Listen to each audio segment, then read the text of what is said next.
ఆత్మీయ ఆరాధన సందేశము ద్వారా దేవుని మహాజ్ఞానపు సంగతులను పరిశుద్ధ గ్రంథము నుండి క్రమముగా నేర్చుకుంటున్నటువంటి మీ అందరికీ మన ప్రభు అయిన యేసుక్రీస్తు వారి పేరిట నా హృదయపూర్వకమైన వందనములను తెలియజేయుచున్నాను. ప్రియులారా, యేసుక్రీస్తు ప్రభువునందు కేవలము నిరీక్షణ ఉంచటం మాత్రమే కాకుండా ప్రభువు నిమిత్తమైనటువంటి శ్రమలను కూడా అనుభవించుటకు మనము బద్ధులమై ఉన్నామన్న సంగతిని దేవుడు పరిశుద్ధ గ్రంథంలో స్పష్టముగా తెలియజేశాడు. చాలామందికి ఉన్నటువంటి అభిప్రాయం ఏంటంటే, యేసుక్రీస్తును నమ్ముకుంటే ఉన్న కష్టాలు తీరిపోతాయి, ఆనందము సంతోషము మా కుటుంబాలలో నిండుతుంది, ఇక మాకు ఏ బాధ, ఏ ఇబ్బంది, ఏ వేదన ఉండదు అని అనుకుంటారు. అయితే ఇది పూర్తిగా నిజం కాదు. పరిశుద్ధ గ్రంథంలో దేవుడు వ్రాయించకుండానూ ఉండలేదు. ప్రతి సంగతిని ఆయన తెలియజేశాడు. ఈరోజు అనేక మంది దేవుని యొక్క మనస్సును అర్థం చేసుకోలేకపోవటానికి కారణం ఏంటంటే, వారు బైబిల్ చదవకపోవటం. బైబిల్ చదివితే బైబిల్లో దేవుడు వ్రాయించి ఉంచినటువంటి సంగతులన్నీ కూడా అర్థమవుతాయి. అలాగని అది పరాయి భాషలో వ్రాయబడి ఉండలేదే. మనకు తెలియని, మనకు దూరంగా ఉన్న, మనకు అర్థం కాని వేరొక భాషలో వ్రాయబడి మనకు ఇవ్వబడలేదే. మన స్వభాషలో పరిశుద్ధ గ్రంథం మనకు కనిపిస్తోంది.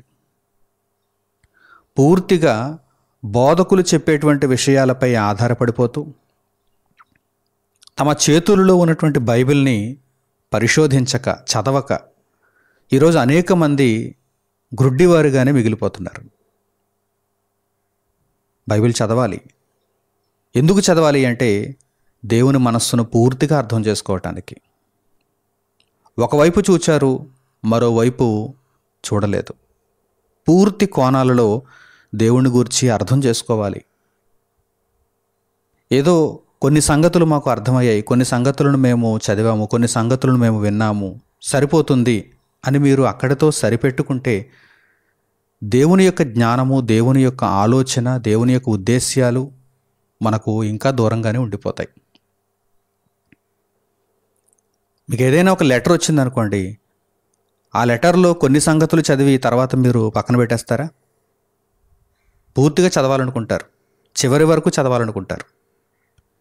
మీకు ఆప్తులు ఎవరైనా ఒక లెటర్ రాసినప్పుడు ఆ లెటరు ప్రారంభించి అక్కడతో ఆపేస్తారా? వారు మీకు మొట్టమొదట శుభములు చెబుతారు. ఇదిగో నేను క్షేమంగా ఉన్నాను, మీరు క్షేమంగా ఉన్నారని తలంచుచున్నాను అని చెప్పి క్షేమ సమాచారాన్ని ముందుగా రాస్తారు లెటర్లో. అది చదివి అక్కడతో ఆపేస్తారా? లేదు, పూర్తిగా చదవాలనుకుంటారు. అరకొర కాదు, పూర్తిగా.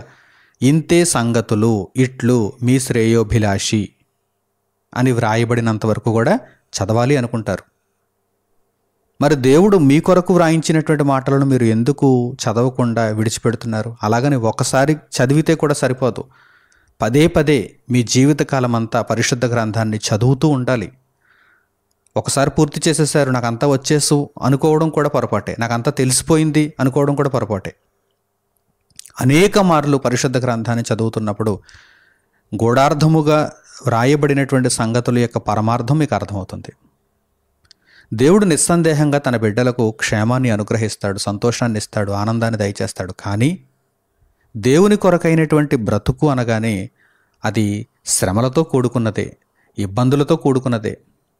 ఎందుకంటే ఈ లోకములో మనము దేవుని కొరకు బ్రతుకుతున్నాం.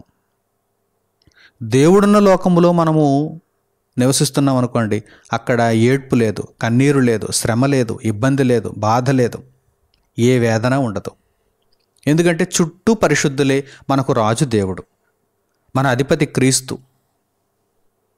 ఇక దేవుడున్న లోకములో మనకు కన్నీరు ఎందుకుంటుంది, కష్టం ఎందుకుంటుంది, బాధ ఎందుకుంటుంది? అయితే ఈ లోకములో పాపాత్ముల మధ్య మనం జీవిస్తున్నాం, వక్రజనము మధ్య మనం జీవిస్తున్నాం, దుర్మార్గపు పాలకుల క్రింద మనం జీవిస్తున్నాం. ఈ విషయాన్ని గుర్తుపెట్టుకోవాలి. మనము ఈ లోకములో దేవుని కొరకు బ్రతుకుతున్నప్పుడు దేవుని నిమిత్తమైనటువంటి శ్రమలు మనలను వెంటాడుతూనే ఉంటాయి. వాటి నుండి మనం తప్పించుకోలేము. ఒకవేళ దేవుని నిమిత్తమైన శ్రమలు మనకు కలగటం లేదంటే మనం దేవుని కొరకు బ్రతకటం లేదని అర్థం చేసుకోవాలి. దేవుని నిమిత్తమైనటువంటి శ్రమలు మాకు ఏమీ లేవు అని మీరు అనగలుగుతున్నారంటే మీరు దేవుని కొరకే బ్రతకటం లేదని అర్థం చేసుకోవాలి. ఈరోజు ఈ పాఠ్యాంశం ద్వారా దేవుని నమ్మిన వారు, పూర్తిగా దేవుణ్ణి అర్థం చేసుకున్నవారు, వారు ఈ భూమి మీద జీవించి ఉన్నంత కాలము కూడా ఎటువంటి శ్రమలను అనుభవించారో, శ్రమలను ఏ విధముగా ఆహ్వానించారో మనం తెలుసుకుందాం. శ్రమలు లేకపోతే అసలు మనము దేవునిలో ఉన్నట్టు కాదు, క్రీస్తును వెంబడించుచున్నట్టు కాదు. ఎందుకనగా యేసుక్రీస్తు అనగానే మనకు ఆదరణ, మనకు దీవెన, మనకు ఆశీర్వాదం, అలాగే మనకు శ్రమ, మనకు కష్టం, మనకు వేదన. నీతిని అనుసరించి బ్రతుకుతున్నప్పుడు మనకు కష్టం కలగదా? మనకు ఇబ్బంది కలగదా? ఖచ్చితంగా కలుగుతుంది. ఖచ్చితంగా కలుగుతుంది. ఎందుకంటే చుట్టూ ఎవరున్నారు? అందరూ నీతిమంతులే ఉన్నారా? అందరూ మహిమాన్వితులే ఉన్నారా? అందరూ గొప్ప గొప్పవారే ఉన్నారా? లేదు, పనికి మాలిన వారు ఉన్నారు. చుట్టూ వక్రజనం ఉంది, వక్ర బుద్ధితో ఆలోచించేటువంటి మనుషులు ఉన్నారు. కనుక వారి మధ్య మనం జీవిస్తున్నప్పుడు, వక్రజనము మధ్య మనం జీవిస్తున్నప్పుడు తప్పకుండా శ్రమలు మనకు ఎదురవుతాయి, ఇబ్బందులు మనకు ఎదురవుతాయి, వేదనలు మనకు ఎదురవుతాయి. పరిశుద్ధ గ్రంథంలో వ్రాయబడినటువంటి అమూల్యమైనటువంటి మాటలను ఇప్పుడు మీకు పరిచయం చేస్తాను. ఒకవేళ మీరు అనుకోవచ్చు, ఈ శ్రమలకు సంబంధించినటువంటి మాటలు అమూల్యమైనవా అని మీరు ప్రశ్నించుకుంటే నిజంగా అమూల్యమైనవేనండి. ఎందుకంటే మిమ్మల్ని పరిపూర్ణతలోనికి తీసుకుని వెళ్ళేవి ఈ మాటలే. ప్రారంభంలో మీకు పరిచయముగా అందరూ కూడా మీకు సంతోషాన్ని ఇచ్చే మాటలు, ఆనందాన్ని ఇచ్చే మాటలు, ఓదార్పునిచ్చే మాటల్ని చెబుతారు.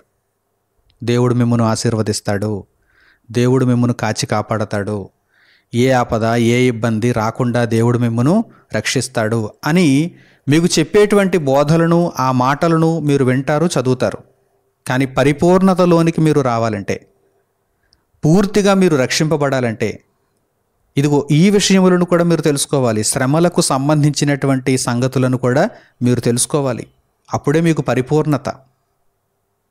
యేసుక్రీస్తు ప్రభువు ఈ భూమి మీద శరీరధారి అయి ఉన్నటువంటి దినములలో శ్రమలతో కూడినటువంటి జీవనమును మనకు చూపించారు. ఆయన ఒక మాదిరిని మన కళ్ళ ముందు పెట్టారు. ఎందుకనగా ఇదిగో మీరు కూడా ఇటువంటి శ్రమలనే అనుభవించవలసిన వారుగా ఉన్నారు. శ్రమలకు ఒక్కసారి అలవాటైపోతే శ్రమ మనకు కొత్తదిగా ఏమనిపించదు. ఒకసారి శ్రమలకు, బాధలకు, ఇబ్బందులకు అలవాటైపోతే ఇక క్రొత్తగా శ్రమలు కలుగుతున్నాయని, ఏవో వింత జరుగుతుందని, ఇదేదో భరించలేని కార్యక్రమం అని మనకు అనిపించదు. ఎందుకంటే అలవాటైపోతుంది. నిండా మునిగిన వానికి చలి ఏంటి అంటుంటారు కదా. అంటే అర్థం ఏంటి? పూర్తిగా శ్రమలలోనికి మనం వెళ్ళిపోతే, శ్రమలు మనలను పలకరించేస్తే, మనము శోధనల గుండా వెళుతూ వాటిని జయిస్తూ దేవుని యొక్క కృపను బట్టి మనము ముందుకు కొనసాగుతుంటే ఇక మనకు క్రొత్తగా ఏమనిపించదు. శ్రమ అనగానే భయం, బాధ ఏముండవు. అదే సుకుమారంగా పెరిగినటువంటి వారికి కొంచెం శ్రమ కలగగానే వారు చాలా ఇబ్బంది పడిపోతారు. దానిని వారు తట్టుకోలేరు. అటువంటి పరిస్థితుల్లో మనం ఉండకూడదు. ఎందుకంటే శ్రమల ద్వారా మాత్రమే మనము సంపూర్ణ దశను పొందగలము. పరిశుద్ధ గ్రంథంలో మన కొరకు వ్రాయబడినటువంటి ఈ అమూల్యమైనటువంటి మాటలను ఇప్పుడు మనం చూద్దాం. పౌలు గారు కొరింథీయులకు రాసినటువంటి 2వ పత్రిక 1వ అధ్యాయము 5వ వాక్యం నుండి చూడండి. పౌలు గారు కొరింథీయులకు రాసినటువంటి 2వ పత్రిక 1వ అధ్యాయము 5వ వాక్యం నుండి, క్రీస్తు యొక్క శ్రమలు మా యందు ఎలాగూ విస్తరించుచున్నవో అలాగే క్రీస్తు ద్వారా ఆదరణయు మాకు విస్తరించుచున్నది. పౌలు గారు ఏమంటున్నారు ఇక్కడ? క్రీస్తు యొక్క శ్రమలు, క్రీస్తు యొక్క శ్రమలు అంటే ఇవేవో లోకములో మనము తప్పు చేసినందుకు, మనము పాపములో పడిపోయినందుకు, దోషమును జరిగించినందుకు లోక చట్టాలు మనకు విధించినటువంటి శిక్ష కాదు, దాని వలన వచ్చినటువంటి శ్రమ కూడా కాదు. క్రీస్తు కొరకు మనం బ్రతుకుతున్నప్పుడు, దేవుని వాక్యమును అనుసరించి మనం జీవిస్తున్నప్పుడు క్రీస్తు యొక్క శ్రమలు మనకు అనుగ్రహింపబడతాయి. ఎంతమందికి తెలుసు ఈ వాక్యం? ఎంతమందికి తెలుసు ఈ వివరణ? క్రీస్తు యొక్క శ్రమల, క్రీస్తు యొక్క దీవెనలు ఇప్పటి వరకు విన్నారు, క్రీస్తు యొక్క ఆశీర్వాదాలు ఇప్పటి వరకు విన్నారు. మరి క్రీస్తు యొక్క శ్రమలేమిటి? అసలు శ్రమ ఎవరికి కలుగుతుందని మన అభిప్రాయం? శ్రమ ఎవరికి కలుగుతుందని మన అభిప్రాయం? దుర్మార్గులకు, దుష్టులకు, పాపాత్ములకు, దోషులకు, వీరికి శ్రమ కలుగుతుందని మన అభిప్రాయం. చిన్నప్పటి నుండి మన అభిప్రాయం అదే. లోకములో మనకు తెలిసినటువంటి విషయం అదే. కనుక సగటున ఎవరిని అడిగినా సరే శ్రమ ఎవరికి వస్తుంది అని అడగగానే ఏమంటారు? ఎవరైనా సామాన్య ప్రజలు ఏమంటారు? ఒక మూర్ఖునికి శ్రమ వస్తుంది, ఒక పాపాత్మునికి శ్రమ వస్తుంది, మంచోడికి ఎందుకు శ్రమ వస్తుంది, తప్పు చేసిన వాడికి శ్రమ కలుగుతుంది. అందులోనూ దేవుని యొక్క మార్గములో నడుచుకుంటున్నప్పుడు దేవుని బిడ్డలకు అసలు శ్రమలే ఉండవు, తప్పుడు మార్గాలలో వెళ్ళిపోయే వారికే శ్రమలుంటాయి అని సాధారణంగా సహజంగా అందరూ చెబుతారు. కానీ దేవుని వాక్యములో మనము ఈ సంగతులను చూస్తున్నప్పుడు చాలా ఆశ్చర్యాన్ని మనకు కలిగిస్తున్నాయి. క్రీస్తు యొక్క శ్రమలు అంటే దేవుని కొరకు బ్రతుకుతున్నప్పుడు క్రీస్తు అనుగ్రహించే శ్రమలు, క్రీస్తు వలననైన శ్రమలు. ఈ శ్రమలు ఎవరివి? క్రీస్తువి. ఈ క్రీస్తు యొక్క శ్రమలు ఎవరి యందు విస్తరిస్తున్నాయి? దేవుని కొరకు బ్రతుకుచున్నటువంటి అపోస్తలుల యందు, శిష్యుల యందు విస్తరిస్తున్నాయి. ఒకవేళ మీరు శ్రమలు ఎవరికి కలుగుతాయంటేనండి, పాపాత్మలకు కలుగుతాయండి, ఇబ్బందులు ఎవరికి వస్తాయంటేనండి, దౌర్భాగ్యులకు వస్తాయండి, నీతిమంతులకు, చక్కగా దేవుని కొరకు బ్రతుకుతున్న వారికి శ్రమలే ఉండవండి అని మీరు అనుకుంటే మరి ఇక్కడ ఎవరికి కలిగాయి శ్రమలు? క్రీస్తు యొక్క శ్రమలు ఎవరికి కలిగాయి? అపోస్తలులకు, శిష్యులకు, దేవుని పిల్లలకు. అవి విస్తరిస్తున్నాయట. విస్తరిస్తున్నాయి. విస్తరించడం అంటే ఏదైనా ఒక పుండు పుట్టిందనుకోండి శరీరంలో, అది ఒక చర్మవ్యాధి అనుకోండి, అది విస్తరించడం మొదలుపెట్టింది అనుకోండి. ప్రారంభంలో ఒక చిన్న పొక్కులా ఉంటుంది, ఆ తర్వాత కొంచెం పెద్దదవుతుంది, ఆ తర్వాత మిగిలినటువంటి భాగాలకు కూడా అది వ్యాపిస్తుంది, విస్తరిస్తుంది. విస్తరించుట. క్రీస్తు యొక్క శ్రమలు వారి యందు విస్తరిస్తున్నాయి. క్రీస్తు యొక్క శ్రమలు వారి యందు విస్తరిస్తున్నాయి అంటే నానాటికి పెరిగిపోతున్నాయని అర్థం. పరిపూర్ణ దశకు వారిని తీసుకుని వెళ్ళటానికి నానాటికి క్రీస్తు యొక్క శ్రమలు, ఆశీర్వాదాలు కాదు, దీవెనలు కాదు, ఇక్కడ క్రీస్తు యొక్క శ్రమలు వారి యందు విస్తరించుచున్నవి. ఎందుకు విస్తరిస్తున్నాయి? ఎందుకు విస్తరిస్తున్నాయి? మిగిలిన వారికి క్షేమాభివృద్ధిని కలిగించటానికి. ఏమండి, దేవుడు ఊరకనే శ్రమలను తన బిడ్డలకు ఇస్తున్నాడా? వీరికి శ్రమలనిచ్చి వీరిని శ్రమ పెట్టుట ద్వారా, క్రీస్తు యొక్క శ్రమలను వీరికి విస్తరింపచేయుట ద్వారా మిగిలిన వారికి ఆదరణ, మిగిలిన వారికి క్షేమము దేవుడు దయచేస్తున్నాడు. చూడండి, ఆ మాటలను జాగ్రత్తగా ఇప్పుడు మీరు ఆలోచన చేయండి. క్రీస్తు యొక్క శ్రమలు మా యందు ఎలాగూ విస్తరించుచున్నవో అలాగే క్రీస్తు ద్వారా ఆదరణయు మాకు విస్తరించుచున్నది. ఆ ఆదరణ ఎవరికి? ఇదిగో మేము ఎవరి నిమిత్తమైతే శ్రమ పడుతున్నామో వారికి ఆదరణ.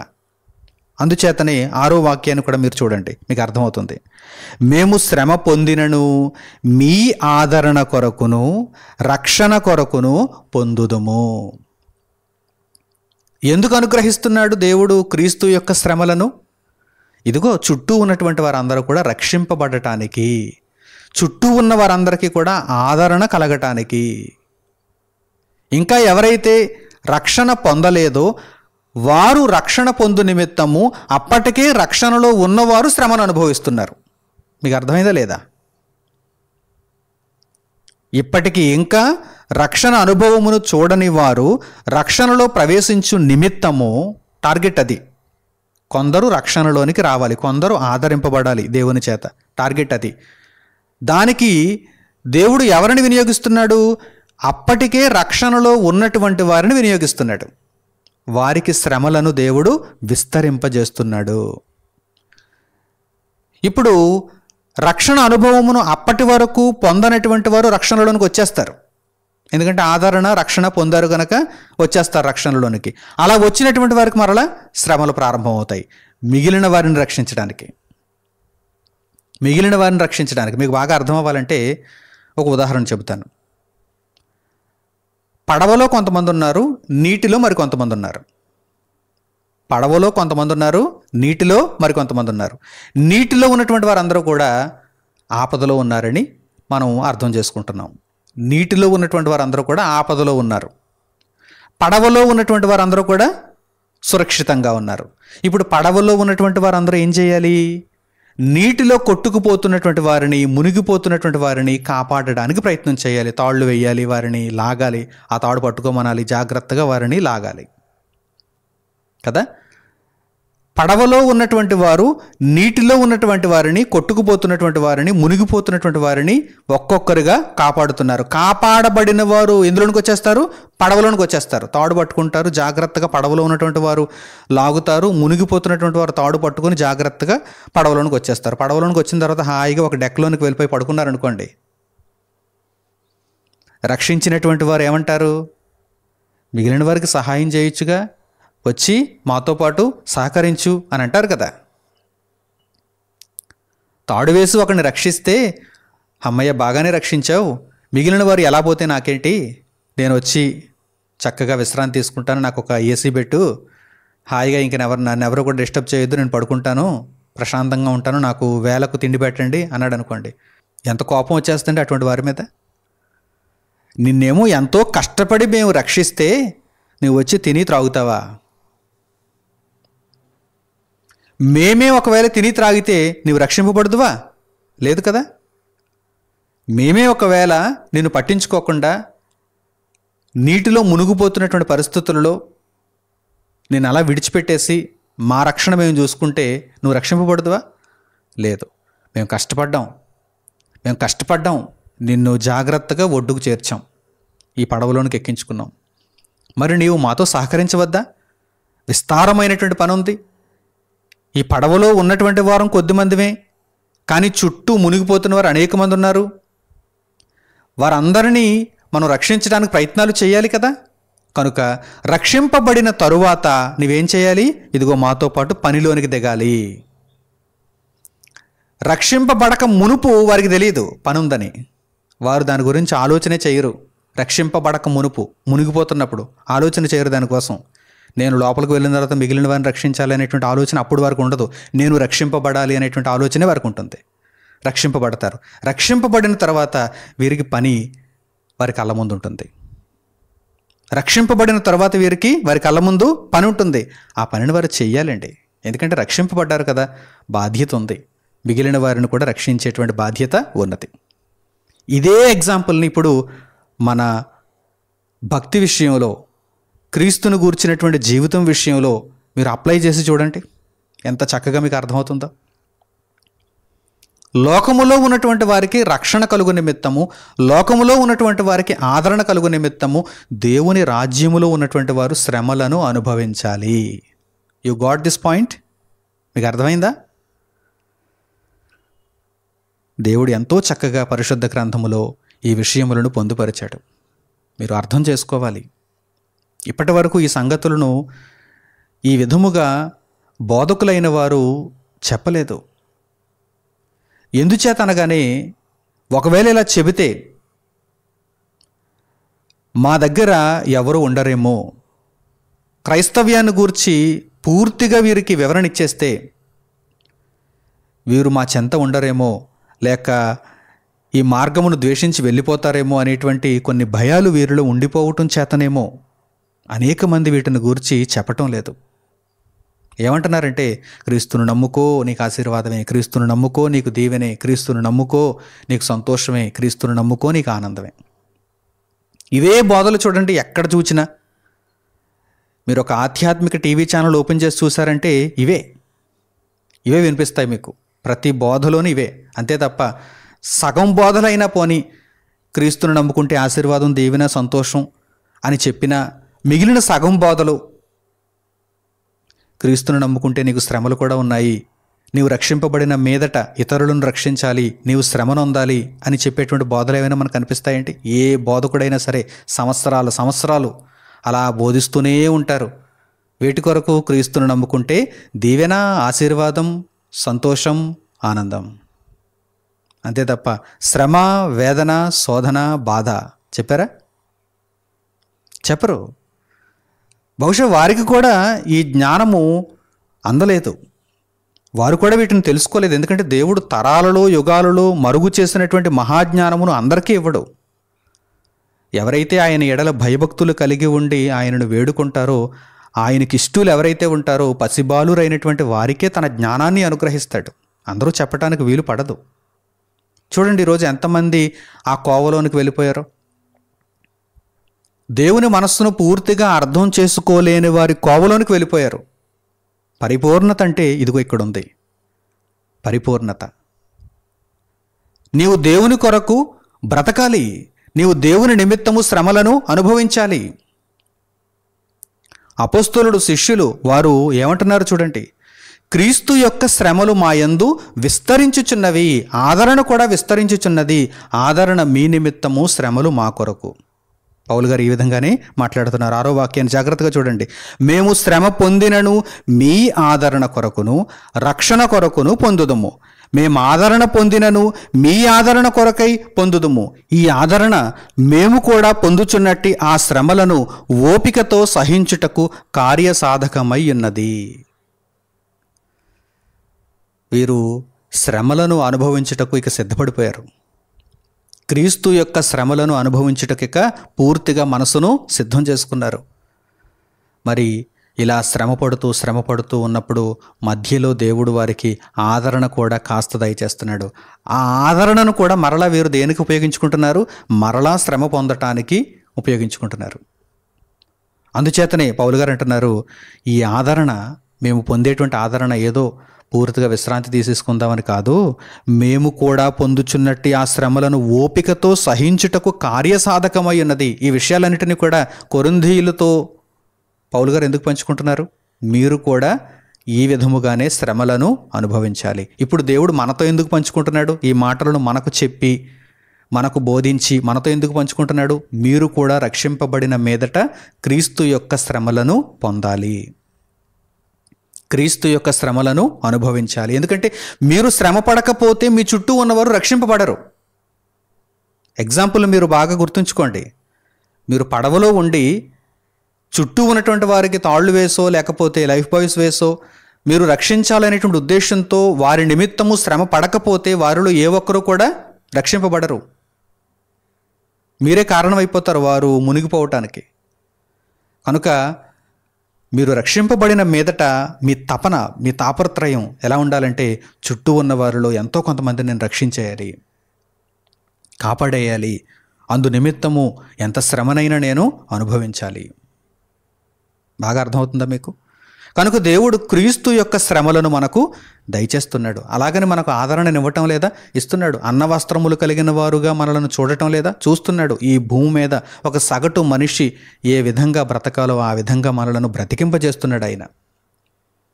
మనం ఏదో ఒక గొప్ప ధనవంతునిలా ప్రతిరోజు విపరీతమైనటువంటి సేవలు అందుకుంటూ బ్రతకకపోవచ్చు. అలాగని రోజు కడుపు మార్చుకొని వేదనతో, బాధతో, కన్నీళ్లతో ఇక మరణమే గతి అనేటువంటి పరిస్థితులలోనికి కూడా మనలను దేవుడు తీసుకుని వెళ్ళటం లేదు. అన్న వస్త్రములు కలిగిన వారముగా ఉండగలుగుటకు దేవుడు మనలను దీవిస్తున్నాడు. కానీ మనం శ్రమపడాలి. మన చుట్టూ ఉన్న వారిని రక్షించటానికి మనము శ్రమను అనుభవించి తీరాలి. అవి క్రీస్తు యొక్క శ్రమలు, ఏవో పరాయి వారివి కావు. ఇతరమైనటువంటి కష్టాలు, ఇబ్బందులు, శ్రమలు కాదు. క్రీస్తు యొక్క శ్రమలే, మన రక్షకుడైన క్రీస్తు యొక్క శ్రమలే అవి. ఆ శ్రమలు ఖచ్చితంగా ఇతరులను రక్షించటానికి వినియోగింపబడతాయి. అలాగే కొరింథీయులకు పౌలు గారు రాసినటువంటి 2వ పత్రికలోనే 4వ అధ్యాయము 10వ వాక్యం నుండి మీరు చూడండి, ఇంకా అద్భుతమైనటువంటి వివరణ ఇక్కడ మనకు దయచేయబడింది. పౌలు గారు కొరింథీయులకు రాసినటువంటి 2వ పత్రిక 4వ అధ్యాయము 10వ వాక్యం నుండి, యేసు యొక్క జీవము మా శరీరమందు ప్రత్యక్షపరచబడుటకై యేసు యొక్క మరణానుభవమును మా శరీరమందు ఎల్లప్పుడూ వహించుకొని పోవుచున్నాము. చాలా గొప్పగా వ్రాయబడిందండి. ఇక్కడ ఏమంటున్నారండి? ఇక్కడ జాగ్రత్తగా మీరు చూడండి. యేసు యొక్క జీవము మా శరీరమందు ప్రత్యక్షపరచబడుటకై, యేసుక్రీస్తు ప్రభువులో ఉన్న జీవమును మాత్రమే మీరు చూస్తున్నారు, జీవమును మాత్రమే మీరు కోరుకుంటున్నారు. అయితే ఆ జీవము ప్రత్యక్షపరచబడాలంటే, ఆ జీవము సంపూర్ణం అవ్వాలంటే, ఆ జీవమును మీరు సాధించుకోవాలంటే మీరు చేయాల్సిందేంటో తెలుసా? యేసు యొక్క మరణానుభవమును మీ శరీరమందు ఎల్లప్పుడూ వహించుకుని వెళ్ళాలి. ఇంతవరకు అనేక మంది యేసు యొక్క జీవమునే కోరుకున్నారు. యేసు యొక్క జీవము వీరి యందు ప్రత్యక్షపరచబడుట అనే విషయాన్ని మాత్రమే కోరుకున్నారు. మరి యేసు యొక్క మరణానుభవమును ఎవరు భరిస్తారు? యేసు యొక్క మరణానుభవం మీకు అక్కర్లేదా? మరణానుభవమా? ద ఎక్స్పీరియన్స్ ఆఫ్ డెత్, మరణానుభవమా? అదంటే చాలా కష్టం కదండి, అదంటే చాలా భయం కదండి. మరి మరణానుభవమును ఎలా వహించుకోగలం? యేసుక్రీస్తు ప్రభు యొక్క శిలువ మరణమును చాలామంది జ్ఞాపకం చేసుకుంటూ ఉంటారు కదా. ప్రభురాత్రి భోజనమును స్వీకరించేటప్పుడు యేసుక్రీస్తు ప్రభు యొక్క శిలువ మరణమును జ్ఞాపకం చేసుకుంటూ ఉంటారు కదా. ఆయన అనేకమైనటువంటి బాధలను అనుభవించాడు. నా నిమిత్తము రక్తము కార్చాడు. ఆయన రక్తము చిందించునంతగా నా నిమిత్తము శ్రమను అనుభవించాడు. ఆయన నా కొరకే ప్రాణం పెట్టాడు ఆయన అని యేసు ప్రభువు యొక్క మరణానుభవమును మీరు జ్ఞాపకం చేసుకుంటారు. కానీ మరణానుభవమును వహించుకొని పోవాలి. ఇప్పటి వరకు ఈ నామకార్థ క్రైస్తవ ప్రపంచం యేసు యొక్క మరణానుభవమును జ్ఞాపకం చేసుకోవడం వరకే ఆగిపోయింది. బాగా అర్థమవుతుందా మీకు? యేసుక్రీస్తు యొక్క మరణానుభవమును జ్ఞాపకం చేసుకునేటి వరకు ఆగిపోయింది. జ్ఞాపకం చేసుకుంటున్నారు. తర్వాత వీరి పనిపాట్లు వీరివి, వీరి ఆలోచన వీరిది, వీరి సుఖ సంతోషాలు వీరికి కావాలి, వీరి నిర్ణయాలను వీరు అమలు చేసుకోవాలి. మరి యేసుక్రీస్తు యొక్క మరణానుభవమును నీవు వహించుకొని వెళ్ళవా? దేవుని వాక్యం ప్రశ్నిస్తోంది. దేవుని వాక్యం ప్రశ్నిస్తోంది. అపోస్తలులు, దేవుని కొరకు బ్రతికిన ప్రారంభ శతాబ్దపు క్రైస్తవులు ఏ విధంగా వారి యొక్క బ్రతుకును ముందుకు కొనసాగించుకున్నారో తెలుసా? యేసు యొక్క జీవము మా యందు ప్రత్యక్షపరచబడాలంటే యేసు యొక్క మరణానుభవమును కూడా మేము వహించుకుని వెళ్ళాలి అని వారు నిర్ణయించుకున్నారు. ఆ మార్గంలో వారు వెళ్ళారు, సఫలీకృతులయ్యారు. ఈరోజు మన పరిస్థితి ఏంటి? యేసు యొక్క జీవము మీ యందు ప్రత్యక్షపరచబడాలని మీరు కోరుకుంటున్నారు. సరే, కోరిక మంచిదే. ఆ కోరిక నెరవేరాలంటే, ఆ కోరిక కార్యరూపకం దాల్చాలంటే యేసు యొక్క మరణానుభవము కూడా మీరు వహించుకొని వెళ్ళాలి. అందుచేతనే యేసుక్రీస్తు ప్రభువారు ఏమైనా చెప్పకుండా వదిలేశారండి ఈ మాటలను? ఎవడైతే ప్రతిదినము నా సిలువనెత్తుకుని వెళతాడో, లోకాన్ని ఉపేక్షించి, తన్ను తాను ఉపేక్షించి నా సిలువను ప్రతిదినము ఎవడైతే మోస్తాడో అతడే నిత్య జీవానికి పాత్రుడు అని యేసుక్రీస్తు ప్రభువారు చెప్పలేదా? ఆయన ఈ భూమి మీద నివసించిన కాలములో ఆయన ఈ మాటలను పలకలేదా? పలికారు, తెలియజేశారు ఆయన. మీరు నా సిలువను ఎత్తుకోవాలి, ఇదిగో నా కాడి మీ మీద మోపుదును, నా కాడి మీ మీద మోపుదును, ఇది భారమైనది కాదు, తేలికైనదే, సులువైనదే అని ఆయన చెప్పలేదా? చెప్పారు. కానీ మనం ఆ విషయాలను తీసుకోలేదా? యేసు యొక్క మరణానుభవమును వహించుకొని వెళ్ళాలి అనేటువంటి విషయం దగ్గరకు వచ్చేసరికి అందరూ ఎందుకు వెనకడుగు వేస్తారు చెప్పండి? జ్ఞాపకం చేసుకోవడానికైతే ముందడుగు వేస్తారు. జ్ఞాపకం చేసుకోవడమే కదా ఎంత పని అది. యేసు యొక్క మరణానుభవమును జ్ఞాపకం చేసుకుని 2 కన్నీరు బొట్లు రాల్చటం ఎంత పని అది.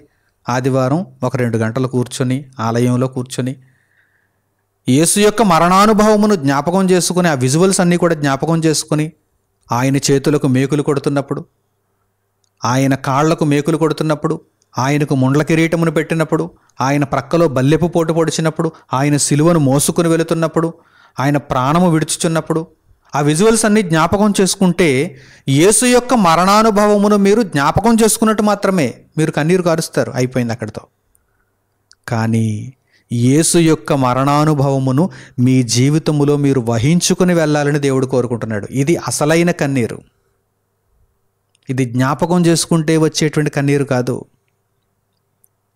ఏమంటే ఒకరి బాధను మనము చూచి కన్నీరు పెట్టుకుంటే అది అసలైనటువంటి కన్నీరు కాదండి.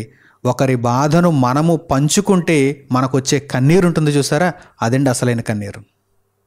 ఒకరి బాధను మనం పంచుకుంటే అంటే వాడి బరువు మనం మోసినప్పుడు, వాడి బాధ మనం తీర్చటానికి మనము సహాయం చేసినప్పుడు, మనకు అక్కర కలిగితే మనము కన్నీళ్ళు పెట్టుకుంటాం చూసారా, అవండి అసలైన కన్నీళ్ళు. అలాగే ఇప్పుడు యేసుక్రీస్తు ప్రభువు దగ్గర కూడా మీరు ఆలోచన చేయండి. ఆయన బాధను మీరు జ్ఞాపకం చేసుకుని కన్నీరు పెట్టుకుంటున్నారే, మరి ఆయన బాధలను మీరు పంచుకొని, నేను కూడా పంచుకుంటాను తండ్రి, నేను కూడా పంచుకుంటాను ప్రభువా, నేను కూడా నీ కాడి మోస్తాను ప్రభువా, కన్నీరు కారుస్తాను తండ్రి అని మీరు అడగగలరా? యేసు యొక్క మరణానుభవమును జ్ఞాపకం చేసుకుంటే సరిపోదు, యేసు యొక్క మరణానుభవమును వహించుకొని వెళ్ళాలి. అప్పుడు మాత్రమే యేసు యొక్క జీవము మీలో ప్రత్యక్షపరచబడుతుంది. దిస్ ఈజ్ కంప్లీట్నెస్ అండి, ఇది పరిపూర్ణత. ఈ బోధ ఏదో క్రొత్తగా ఉంది అనుకోకండి, ఇది పరిపూర్ణత, ఇదే అసలైన బోధ. ఇప్పటి వరకు మీరు అసంపూర్ణమైనటువంటి బోధలు విన్నారు, అపరిపూర్ణమైనటువంటి బోధలు విన్నారు. యేసును నమ్ముకుంటే ఆశీర్వాదాలే ఆశీర్వాదాలు, దీవెనలే దీవెనలు. ఎవరు చెప్పారు మీకు కష్టాలని, ఇబ్బందులని, శ్రమలని వెళ్ళిపోండి అని? అపరిపూర్ణమైనటువంటి బోధలను మీకు చేశారు చాలామంది. ఈ మాటలు వింటున్నప్పుడు కొంతమంది మనసు నొచ్చుకుంటుందా? నొచ్చుకున్న గాయాన్ని రేపి మందేసేస్తాను నేను. నొచ్చుకున్నా పర్వాలేదు. దేవుని మాటలు పరిపూర్ణమైనటువంటి దశలో చెప్పొద్దా? నేను కూడా మిగిలిన వారి వలె పై పైన గాయమునకు పూత పూయమంటారా? మీ గాయం అలాగే ఉంటుంది, మందు వేస్ట్ అయిపోతుంది. రేపాలి. మీ మనస్సులు నొచ్చుకుంటున్నాయంటే పోనీ నన్ను తిట్టుకోండి, కానీ దేవుని వాక్యాన్ని అనుసరించండి. నా మీద ద్వేషాన్ని పెంచుకోండి పోనీ, కానీ దేవుని వాక్యాన్ని ప్రేమించండి, సత్యాన్ని గ్రహించండి. మీరు నాకేమి ఇవ్వక్కర్లే, దండలు వేయక్కర్లే, సన్మానాలు చేయక్కర్లే, పైగా మీరు నన్ను పొగిడితేనే నాకు ఇబ్బంది, మీరు నన్ను కొనియాడినప్పుడే నాకు శ్రమ, మరలా ఈ కొనియాడటం వలన వచ్చేటువంటి శ్రమ అడిషనల్ నాకు. కనుక అలా శ్రమ పెట్టవద్దు, కొనియాడవద్దు, శ్రమ పెట్టవద్దు. ఒకవేళ నన్ను ద్వేషించారనుకోండి, మంచిదే, ప్రభువును స్తుతిస్తాను. నేను మంచి చెప్పినందుకు మీరు నన్ను ద్వేషించారనుకోండి, నేను మీకు పరిపూర్ణ దశను బోధించినందుకు మీరు నన్ను తిట్టుకున్నారనుకోండి, నేను ప్రభువును స్తుతిస్తాను. కానీ మీరు మారాలి, మీకు విషయం తెలియాలి. ఇంకెన్నాళ్ళు ఆ ముసుగులో ఉండిపోతారు, ఇంకెన్నాళ్ళు ఆ మాయలో ఉండిపోతారు. గాయమును రేపకుండా పై పైన మందు వేస్తే ఆ గాయం అలాగే ఉండిపోతుంది కదా, లోపలంతా తినేస్తుంది, ఆ మంచి శరీరాన్ని అంతటినీ కూడా తినేస్తుంది.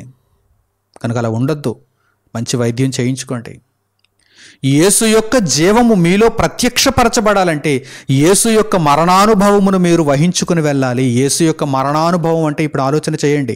యేసు యొక్క మరణానుభవం అంటే జ్ఞాపకం చేసుకుంటేనే కన్నీళ్ళు వచ్చేస్తున్నాయి మీకు.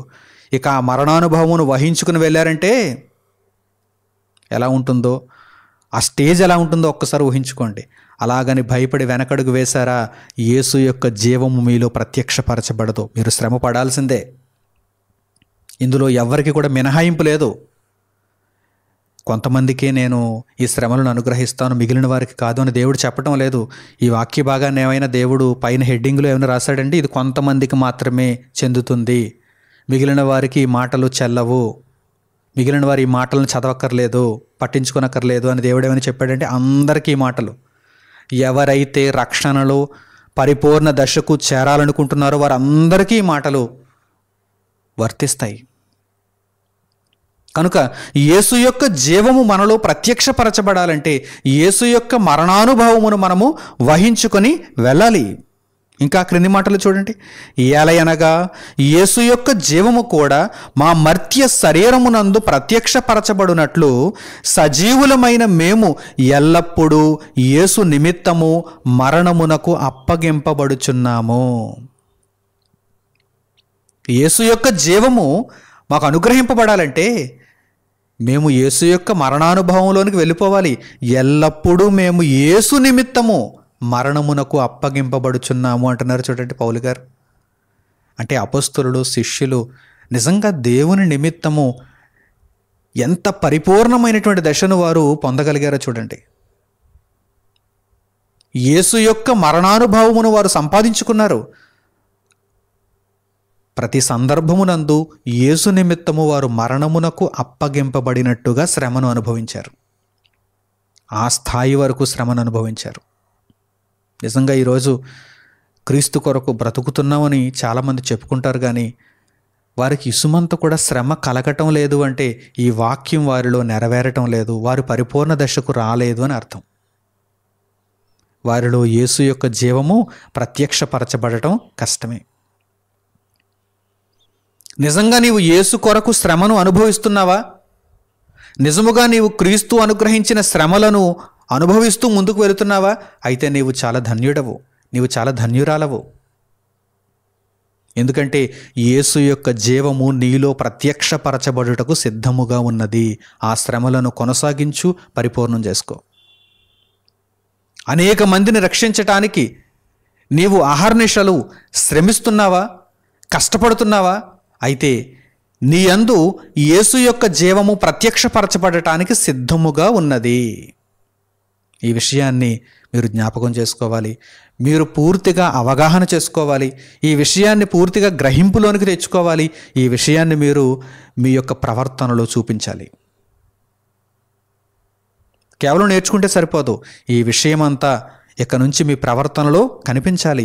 యేసు నిమిత్తము నేను మరణమునకు అప్పగింపబడుచున్నాను అని మీరు చెప్పగలిగిన స్థితికి రావాలి. ఇంకా క్రింది మాటలు కూడా చూడండి. కావున ఇలా జరగడం వలన మాలో యేసుక్రీస్తు యొక్క శ్రమలు విస్తరించటం వలన కావున మాలో మరణమును మీలో జీవమును కార్యసాధకమగుచున్నవి. మాలో మరణం, మీలో జీవం. అంటే మేము కష్టపడుతున్నాం, మిమ్మల్ని రక్షిస్తున్నాం, మీరేమో రక్షింపబడుతున్నారు. రక్షింపబడిన తర్వాత మీరు కూడా మా వరుసలోనికి వస్తారు. మీలో మరణం, మరల లోకములో ఉన్నటువంటి వారిలో జీవం. కావున మాలో మరణమును మీలో జీవమును కార్యసాధకమగుచున్నవి. లేదు మేము మరణమునకు ఎందుకు అప్పగింపబడాలి, యేసు యొక్క మరణానుభవమును మేమెందుకు అనుభవించాలి అనుకుంటే అసలు మాలో మరణం కనిపించదు, మీలో జీవం కనిపించదు. ఇక అక్కడితో రక్షణ ఆగిపోతుంది. రక్షణ విస్తరించాలంటే శ్రమలు మన యందు విస్తరించాలి. రక్షణ విస్తరించాలంటే శ్రమలు మన యందు విస్తరించాలి. ఈరోజు ఎంతమంది ఎక్కడ వేసిన గొంగలి అక్కడే అన్నట్టుగా ఆగిపోయారు చెప్పండి. రక్షింపబడి 5 ఏళ్ళు అయిపోయింది, 10 ఏళ్ళు అయిపోయింది, 20 ఏళ్ళు అయిపోయింది, 40 ఏళ్ళు కూడా అయిపోయింది కొంతమంది. కానీ మీలో క్రీస్తు యొక్క శ్రమలు కనిపిస్తున్నాయా? దేవుని రాజ్య ప్రకటన, సువార్త విస్తరణ, ఇంకా క్రీస్తు ప్రభువును గూర్చిన జ్ఞానము అందని వారి చెంతకు ఈ జ్ఞానమును తీసుకుని వెళ్ళే ప్రయత్నాలు ఎందరు చేస్తున్నారు చెప్పండి. అయితే మీలో యేసు యొక్క జీవము ఆగిపోయిందన్నమాట, ప్రత్యక్షపరచబడదన్నమాట. ఎందుకంటే మీలో క్రీస్తు యొక్క శ్రమలు లేవు. కనుక ప్రియులారా, ఆలోచించండి, దేవుని వాక్యాన్ని అర్థం చేసుకోండి. ఉన్న జీవితకాలం చిన్నది. ఎంతో కష్టపడిపోవడానికి మనకేమి దేవుడు ఒక 1000 ఏళ్ళ జీవితకాలాన్ని ఇవ్వలేదు, ఒక 2000 ఏళ్ళ జీవితకాలాన్ని ఇవ్వలేదు, ఒక 70-80 ఏళ్ళ జీవితకాలం. సుమారుగా సగటున ఒక 70-80 ఏళ్ళ జీవితకాలం. ఇందులో మనం సంపాదించేసుకొని పోగేసుకుని తీసుకుని వెళ్ళిపోయేదేమీ లేదు కదా. కనుక ఆ సంపాదన సందడిలో కాదు, దేవుని కొరకు బ్రతికేటువంటి సందడిలోనికి రండి. క్రీస్తు యొక్క శ్రమలను మీరు అనుభవించేటువంటి సందడిలోనికి వచ్చేయండి. ప్రతిదినము కూడా నేను యేసు నిమిత్తము మరణమునకు అప్పగింపబడుచున్నాననేటువంటి ఆ మాటలను మన జీవితంలో మనం చెప్పగలుగుతూ ఉన్నప్పుడు, ఆ విధానాన్ని మన జీవితంలో మనం చూపగలుగుతున్నప్పుడు మనం ఎంత ధన్యులని చెప్పండి. నిజంగా దేవుడు మనలను చూచి ఎంతో సంతోషపడతాడు. నా వాక్యము వీరిలో కార్యసాధకమగుచున్నది అని దేవుడు ఎంతో సంతోషపడతాడు. అలాగే పౌలు గారు కొలస్సీయులకు రాసినటువంటి పత్రిక 1వ అధ్యాయము 24వ వాక్యాన్ని కూడా చూడండి. పౌలు గారు కొలస్సీయులకు రాసినటువంటి పత్రిక 1వ అధ్యాయము 24వ వాక్యం. ఇప్పుడు మీ కొరకు నేను అనుభవించుచున్న శ్రమలయందు సంతోషించుచు సంఘము అను ఆయన శరీరము కొరకు క్రీస్తు పడిన పాట్లలో కొదువైన వాటి యందు నా వంతు నా శరీరమందు సంపూర్ణము చేయుచున్నాను. ఇది పరిపూర్ణ దశ, ఇది సంపూర్ణత. పౌలు గారు అంటున్నారు, నేను క్రీస్తు కొరకు అనుభవించుచున్నటువంటి శ్రమల యందు సంతోషిస్తున్నాను. మీ కొరకే, ఆ శ్రమలన్నీ మీ కొరకే. రక్షింపబడని వారి కొరకు రక్షింపబడిన వారు శ్రమలను అనుభవిస్తున్నారు. ఆ శ్రమలను చూస్తూ సంతోషపడుతున్నారు. ఎందుకంటే ఈ శ్రమ వలన ఎందరో రక్షింపబడుతున్నారు కదా అని ఆనందం వారికి. నేను పడుతున్నటువంటి ఈ శ్రమ వలన ఎందరో రక్షింపబడుతున్నారు కదా అనే సంతోషం. కనుక పౌలు గారు అంటున్నారు, నేను మీ కొరకు అనుభవించుచున్నటువంటి క్రీస్తు నిమిత్తమైన శ్రమలను బట్టి సంతోషిస్తున్నాను. క్రీస్తు ఏ విధముగా అయితే తన యొక్క సంఘము కొరకు ఆయన పాటుపడ్డాడో ఆ విధముగా ఆయన పడిన పాట్లలో నా వంతు నా శరీరమందు నేను సంపూర్ణం చేసుకుంటున్నాను అని పౌలు గారు అంటున్నారు. పౌలు గారు వంతు పౌలు గారు సంపూర్ణం చేసుకుంటారు. మన వంతు కూడా పౌలు గారు సంపూర్ణం చేయరు కదా, అంతేనండి. పౌలు గారు వంతు పౌలు గారు సంపూర్ణం చేసుకుంటారు. మరి మణికుమార్ వంతు మణికుమార్ సంపూర్ణం చేసుకోవాలి. మరి మీ వంతు మీరే సంపూర్ణం చేసుకోవాలి. యేసు యొక్క జీవమును ఎంత గొప్పగా మీరు అపేక్షిస్తున్నారో యేసు యొక్క మరణానుభవమును కూడా అంత గొప్పగా మీరు అపేక్షించాలండి. అవేవో లోకంలో ఒక తప్పుడు పని చేసి పొందేటువంటి శ్రమలు కాదు కదండి. ఒకరిని రక్షించటానికి మనము పడేటువంటి శ్రమ. ఆ శ్రమ యందు మనం ఎంతో సంతోషించాలి. ఇది నా వంతు, ఇది నా భాగం, ఇది క్రీస్తు పడిన పాట్లలో నా వంతు నా శరీరమందు నేను సంపూర్ణం చేసుకోవాలనేటువంటి భావన ప్రతి క్రైస్తవునిలో ఉండాలి. ఎక్కడుంది ఈరోజు? నా వంతు నా ఆశీర్వాదం నాకు కావాలంటారు. నా వంతు నా దీవెన నాకు కావాలంటారు. నా వంతు నాకు కావలసినటువంటి సంతోషం, ఆనందం ఇవన్నీ నాకు కావాలంటారు. నా వంతు నా భాగం ఇచ్చేయాలంటారు. దేవుణ్ణి ప్రతిరోజు అదే వేడుకుంటారు. నా వంతు నాకు ఇచ్చే తండ్రి, ఎక్కడైనా ఉండిపోయిందేమో, నువ్వు దాచిపెట్టేసేవేమో నా ఆశీర్వాదాన్ని, నా వంతుని నాకు ఇచ్చే తండ్రి. మరి ఏనాడైనా నా వంతు నా శ్రమ ఉండిపోయింది తండ్రి, ఇచ్చే తండ్రి అని అడిగారా? ఎందుకంటే నా వంతు నేను క్రీస్తు కొరకైన శ్రమను పూర్తి చేసుకోకపోతే మరి ఎలా? ఆ వంతుని ఎవరు పూర్తి చేస్తారు? ఆ వంతు అలా ఉండిపోతుంది. ఈరోజు ఎంతమంది అండి నిర్జీవం అయిపోయారు. బాధ కలుగుతుందండి. ఎందరో రక్షింపబడ్డారు, పడవలోనికి వచ్చారు, కానీ గుర్రు పెట్టి నిద్రపోతున్నారు. నీవు చేయాల్సిన పని ఎంతో ఉంది. నీవు అనేక మందిని రక్షించాలి, నీవు కష్టపడాలి. మరలా దొంగ పనివాడు అయిపోకూడదు. వారిని రక్షించి వారిని దోచేసుకోకూడదు. వారిని కాపాడి వారిని మరలా క్రీస్తు కొరకు నీవు నిలబెట్టాలి. అలా నిలబడితేనండి ఈరోజు లోకములో అసలు రక్షింపబడని వారు ఉండరేమో. రక్షింపబడిన వారందరూ గొప్పగా కష్టపడితే సర్వలోకములో సువార్త ప్రకటింపబడి యేసుక్రీస్తు ప్రభువు యొక్క రాకడ జరిగిపోవునేమో. కానీ అనేక మంది గుర్రుపెట్టి నిద్రపోతున్నారు. నిద్రావస్థలోనికి వెళ్ళిపోయారు. మాకెందుకులే అనుకుంటున్నారు. మేము రక్షింపబడ్డాం కదా చాలులే అనుకుంటున్నారు. మాకు దీవెనలు ఆశీర్వాదాలు చాలులే అనుకుంటున్నారు. అలా నిద్రపోయినటువంటి క్రైస్తవ్యం ఈరోజు ప్రపంచంలో ఎంత శాతం ఉంది? సుమారు 90% వరకు ఉండొచ్చు. ఇంకా పైమాటే. కొంతమంది మాత్రమే వారి బాధ్యతను తెలుసుకుంటున్నారు, వారి వంతును గుర్తెరుగుతున్నారు. మేము క్రీస్తు కొరకు పాటుపడాలి, క్రీస్తు కొరకు శ్రమించాలి, అనేక మంది చెంతకి వాక్యమును తీసుకుని వెళ్ళాలి, నా వంతు పనిని నేను పూర్తి చేసుకోవాలని కొంతమంది మాత్రమే ఆలోచన చేస్తున్నారు. అందుచేతనే దేవుని వాక్యం విస్తరించడం లేదు. శ్రమలు మీ యందు విస్తరిస్తే దేవుని వాక్యం విస్తరిస్తుంది. మీ యందు శ్రమలు విస్తరించడం లేదు కనుక దేవుని వాక్యం విస్తరించడం లేదు. దేవుని వాక్యం విస్తరించటం లేదు అనగానే అదేంటండి, చాలా చోట్ల వాక్యం ప్రకటింపబడుతోంది కదా, చాలా సంఘాలు ఉన్నాయి కదా, తండోపతండాలుగా వెళ్ళిపోతున్నారు కదా ఆదివారం అంటే అని మీరు అడిగితే, ఎన్నో చోట్ల ఎంతోమంది దోపిడీ, దొంగబోధ, అబద్ధ బోధ, అక్రమం విస్తరిస్తోంది. అక్రమము విస్తరిస్తోంది. అనేకుల ప్రేమ చల్లారిపోతుంది. క్రీస్తు కొరకు వారు ప్రేమను కలిగి ఉండలేకపోతున్నారు. మా వంతు పని, మా వంతు బాధ్యతను మేము నెరవేర్చాలనేటువంటి భావనను వారు కలిగి ఉండలేకపోతున్నారు. కనుక ఆ విధానం వద్దు. అపరిపూర్ణంగా ఉండిపోవద్దు, అసంపూర్ణంగా ఉండిపోవద్దు. మీలో యేసు యొక్క జీవము ప్రత్యక్షపరచబడాలంటే మీలో యేసు యొక్క మరణానుభవము ప్రత్యక్షపరచబడాలి. మీ అనుభవంలోనికి అది రావాలి. అనేకులను రక్షించటానికి మీరు క్రీస్తు కొరకు శ్రమలను ఆహ్వానించాలి. క్రీస్తు కొరకైన శ్రమలలో మీరు సంతోషించాలి.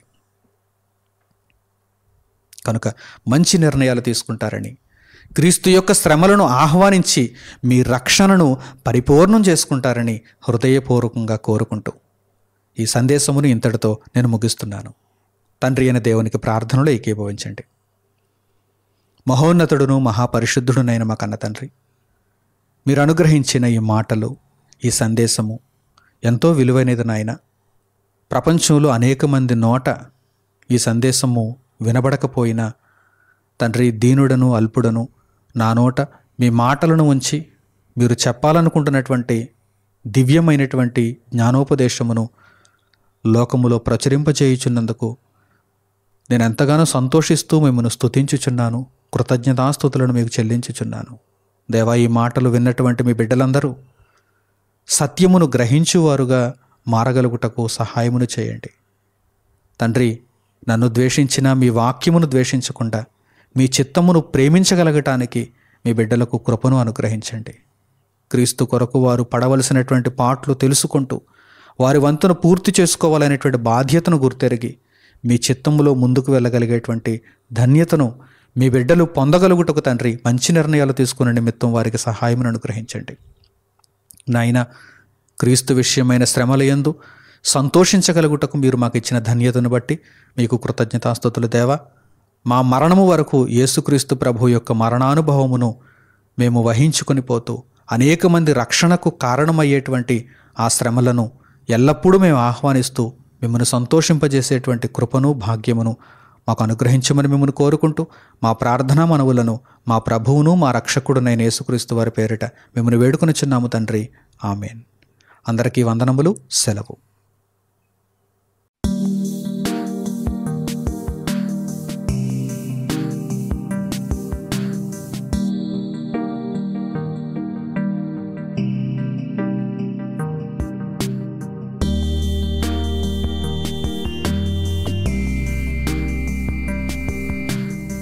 సహోదరులు మణికుమార్ గారు ప్రసంగించిన ఎన్నో ఆత్మ సంబంధమైన సంగతులను ఉచితముగా వీక్షించుటకు మా యూట్యూబ్ ఛానల్స్ ను తప్పక దర్శించండి. మా సమాచారమును ఎప్పటికప్పుడు తెలుసుకుని ఆత్మీయాభివృద్ధి నొందవలనంటే మా యూట్యూబ్ ఛానల్స్ ను సబ్స్క్రైబ్ చేసుకోండి. సత్వర నోటిఫికేషన్ల కొరకు సబ్స్క్రైబ్ బటన్ ప్రక్కనే ఉన్న బెల్ సింబల్ ను క్లిక్ చేయండి. మరిన్ని వివరములకు మీరు సంప్రదించవలసిన మా ఫోన్ నెంబర్స్ 8978414178 మరియు 8333927666. ధన్యవాదములు. ఈ కార్యక్రమమును అనేక మందికి పరిచయం చేయగలరని ఆశిస్తున్నాము. ప్రభువైన యేసుక్రీస్తు పేరిట మీకు శుభములు.